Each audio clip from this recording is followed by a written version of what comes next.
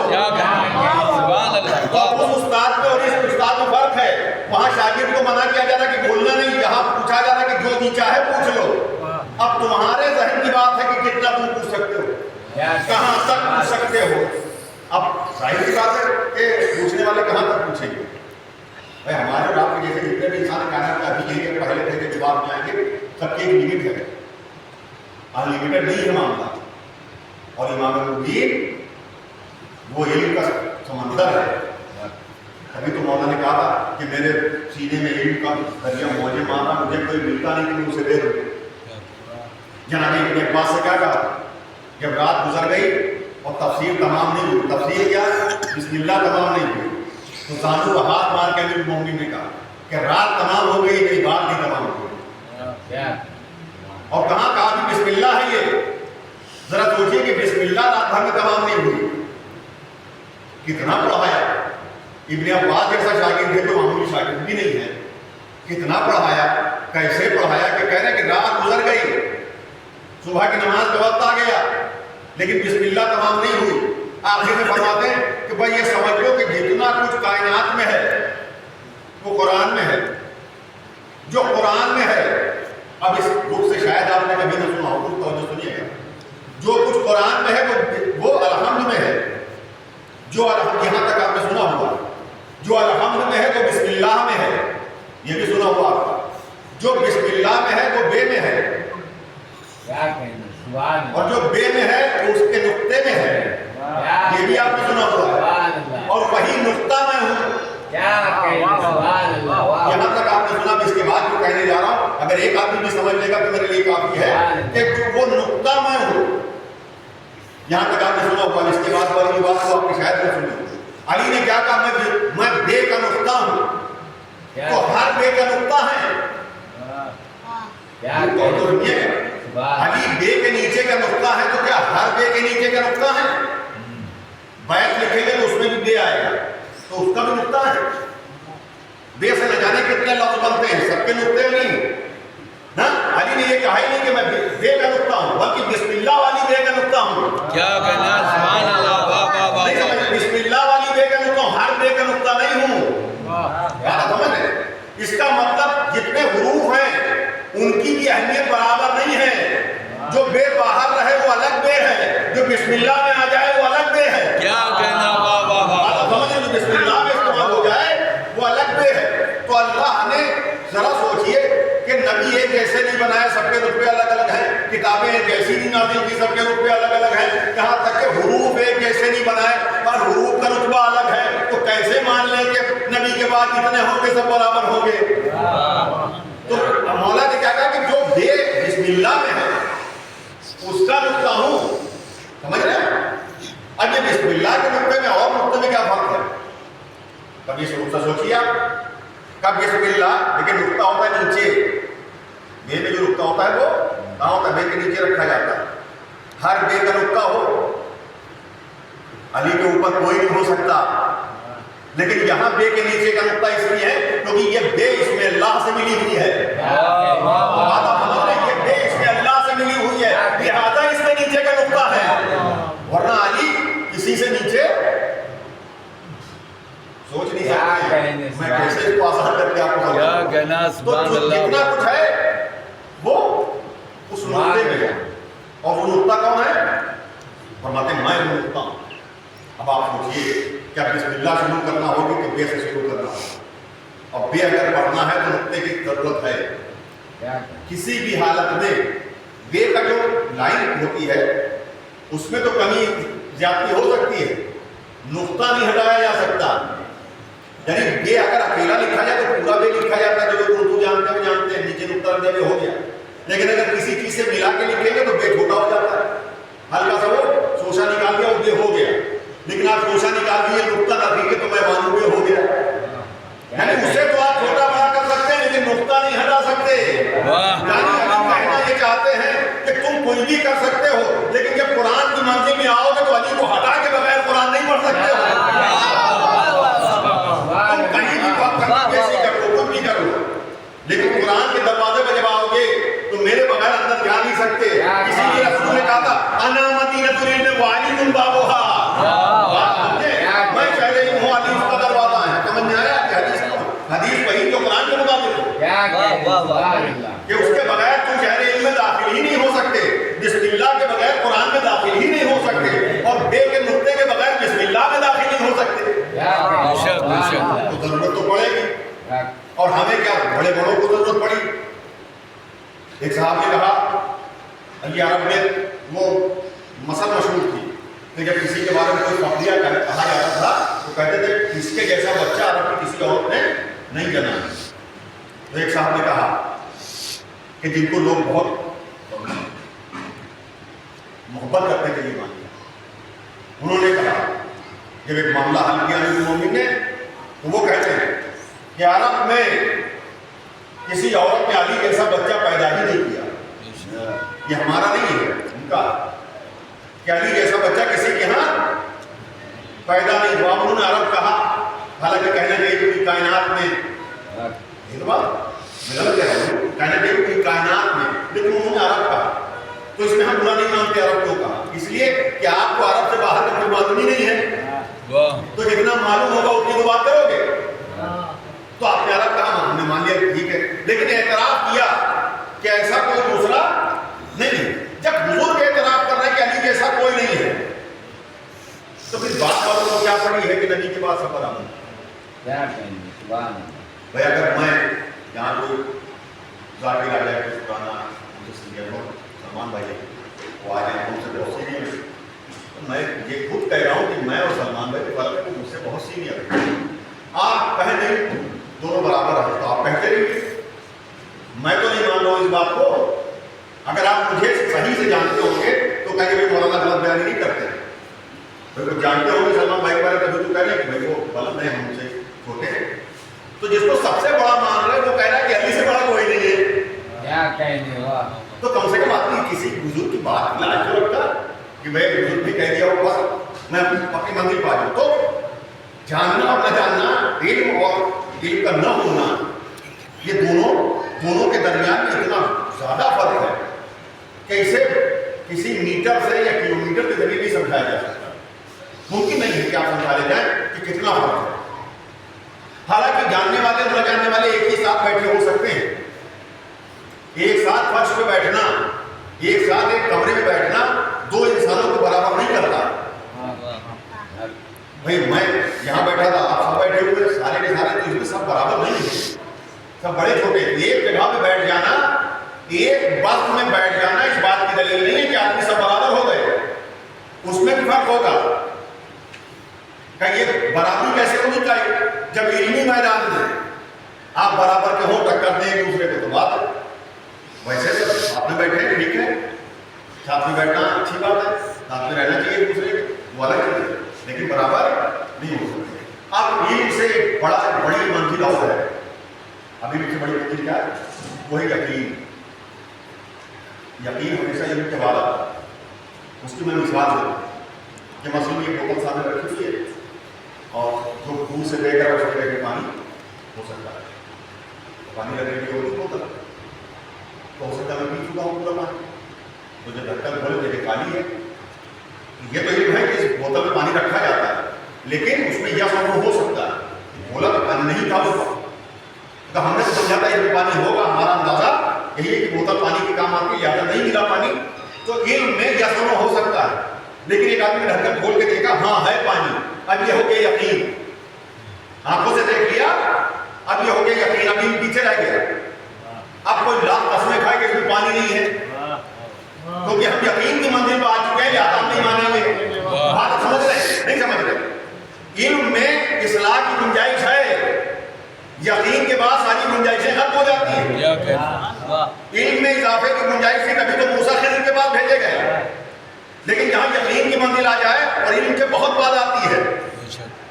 جہاں یقین کی منزل آ جائے وہاں پھر کسی کے قسمیں کھانے سے کچھ نہیں ہوتا. اب ذرا سوچیے کہ دنیا میں جتنے ہیں وہ چاہے تھوڑے ہو یا زیادہ, کم علم ہو یا زیادہ علم, وہ سب ہیں علم والے. اور علم والوں کا برابری یقین والوں سے نہیں کی جاتی. جیسے لا علموں کا مقابلہ علم والوں سے نہیں ہوتا ویسے علم والوں کا مقابلہ یقین والوں سے نہیں ہوتا. آپ میں ابھی گنجائش ہے کہ کمی بیشی ہو جائے لیکن جو یقین کی منزل میں پہنچ گیا وہاں گنجائش نہیں ہے. تو ذرا سوچو وہ کتنا بڑا ہے کہ جس نے کہا کہ اگر میرے سامنے سے سارے پردے ہٹا لیے جائیں تو میرے یقین میں ذرہ برابر کا اضافہ نہ ہو. اب سوچیے کہ وہ آخری منزل ہے. ایک سوال میں محمد علی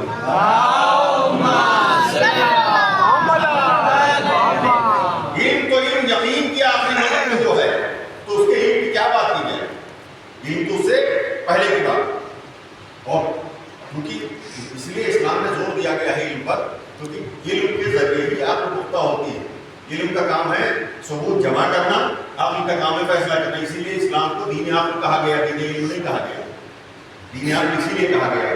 اب کسی نے امام سے پوچھا عقل کیا چیز ہے, میرے پاس رکھا ہوا ہے تو دکھا سکتے ہیں موبائل میں.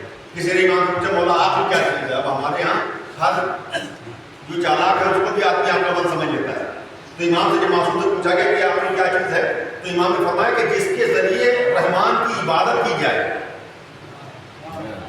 جس کے ذریعے جنت تک پہنچا جائے, یعنی وہ قوت کہ جو تمہیں رحمان تک لے جائے, اس کی عبادت تک لے جائے, جنت تک پہنچا, اس قوت کا نام ہے عقل. اور یہ قوت پیدا ہوتی ہے علم کے بعد. جتنا علم ہوگا مثلا اس پوری کائنات کو دیکھ کر ہمیں یہ علم ہوتا ہے کہ کوئی کائنات کا بنانے والا. آپ سمجھ رہے ہیں علم کی تعریف کیا ہے. آپ کسی سے پوچھیے تو سائنسداں الگ بتائیں گے, سب کے یہاں علم کی تعریف الگ ہے. علم کی تعریف ہمارے یہاں یہ کہ کسی چیز کا تصور ذہن میں آ جانا, کسی چیز کی تصویر ذہن میں آ جانا. مثلا میں نے کہا امام بارگاہ تو فوراً کسی امام بارگاہ کی تصویر ذہن میں آئے گی کہ نہیں آئے گی, اسی کو علم کہیں گے. کہا کربلا تو فوراً ذہن میں ایک تصویر ابھر کے آتی ہے, اسی کا نام علم ہوتا ہے. تو اب یہ چیز معرفت خدا میں تو استعمال نہیں ہو سکتی ہے کہ کہے اللہ اور آپ کہیں تصویر آ جائے, تصویر آ جائے تو پھر وہ اللہ نہیں ہوگا. بات آپ سمجھ رہے ہیں. تصویر آ جائے تو پھر وہ اللہ نہیں ہو سکتا. نہ اس کی تصویر ہے نہ اس کا وجود کسی خاکے میں ڈال سکتے ہیں. تو کہا پھر اللہ تک کون پہنچائے گا.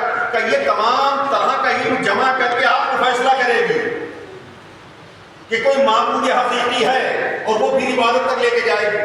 کہ یہ ہے عقل. تو علم عقل اور یقین یہ ساری چیزیں تو اسلام نے اسی لیے کہا کہ زیادہ سے زیادہ علم حاصل کرو. معصوم تک پہنچو گے علم کے ذریعے, معصوم کی اطاعت کرو گے عقل کے ذریعے. بات سمجھ رہے, قرآن تک پہنچو گے علم کے ذریعے, اطاعت کرو گے عقل کے ذریعے کیونکہ عقل فیصلہ کرتی ہے نا.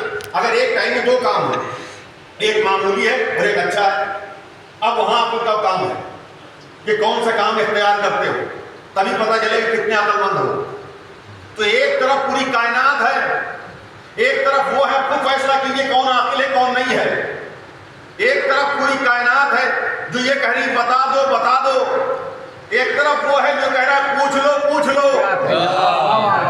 نہیں پہنچ رہا. ایک طرف پوری کائنات ہے جو کہہ رہی بتا دو بتا دو, ایک طرف وہ ہے جو کہہ رہا پوچھ لو پوچھ لو. اب آپ بتائیے آپ کی عقل کدھر جانے کو کہتی ہے, بتا دو والے کے ساتھ رہو گے یا پوچھ لو والے کے ساتھ رہو گے.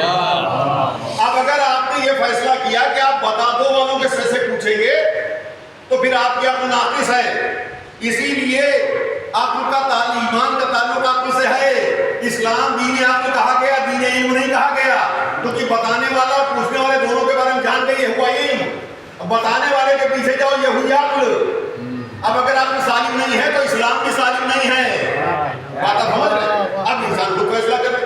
ایک طرف وہ ہے تو یہ کہہ رہا ہے کہ میں زمین سے زیادہ آسمان کے راستے جانتا ہوں, ایک طرف وہ جو کہہ رہا ہے مجھے دنیا کے راستے نہیں معلوم ہے.